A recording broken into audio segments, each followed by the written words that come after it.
Watu wawili wamethibitishwa kufa na wengine kujeruhiwa baada ya moto kuzuka usiku kwa kuamkia leo katika soko la Gikomba hapa jijini Nairobi. Mali yenye thamani ya mamilioni ya pesa imeripotiwa kuteketea huku baadhi ya familia zikiachwa bila makao. Hilda Kipto anaripoti kuwa kulingana na wakazi na wafanyabiashara katika soko hili, hatua madhubuti huchukuliwa ama haikuchukuliwa kwa wakati uliofaa kuzuia uharibifu zaidi katika mkasa huo. Taarifa kamili.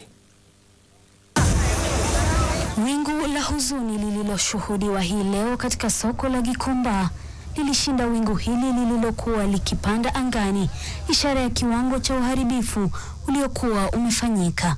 Unaona watu wanalia machozi na hii machozi si ya furaha. Tumelia ya kutosha. Ni miezi minne tu baada ya mkasa mwingine wa moto kushuhudiwa katika soko hili la Gikomba.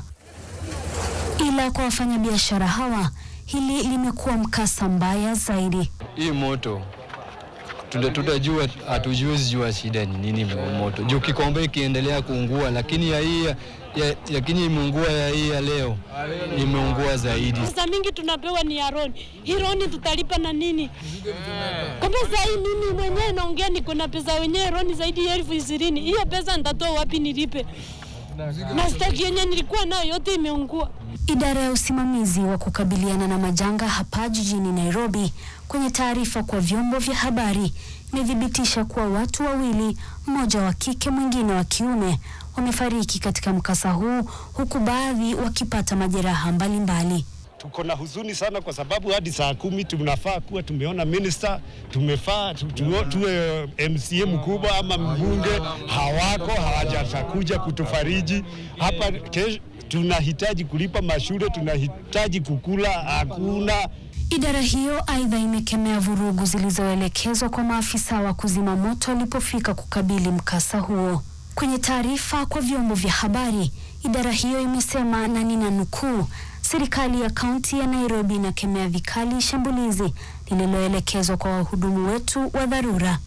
Juhudi za kuzima moto huo zikiongozwa na idara ya huduma ya taifa kwa vijana NYS zilitatizwa huku maafisa hao wakitupiwa mawe na baadhi ya vijana, hatua iliyowalazimu kurejea. Mwisho wa nukuu.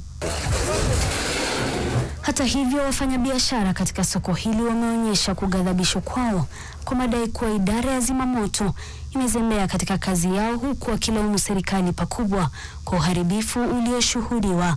Hii area ya hii soko kuna fire station. Imekaa hapo miaka 2 ni kiwaja na ni watu walichomewa ati kujengwe fire station. Imekaa vacant miaka 2, hata zaidi ya miaka 2 na haifanyi kazi. Muda huo wa saa 10 nilikuwa nimekuja, nilipata gari moja ya fire station kwa hiyo gate na haina maji. Watu walikuwa wanachota maji kwa choo wakijaribu kujiokoa. Kuibuka kwa mikasa kama hii katika soko la Gikomba, kaunti ya Nairobi, inaendelea kuzua maswali ya iwapo kaunti hii imejitayarisha kwa mikasa kama hii. Hilda Kipto, NTV.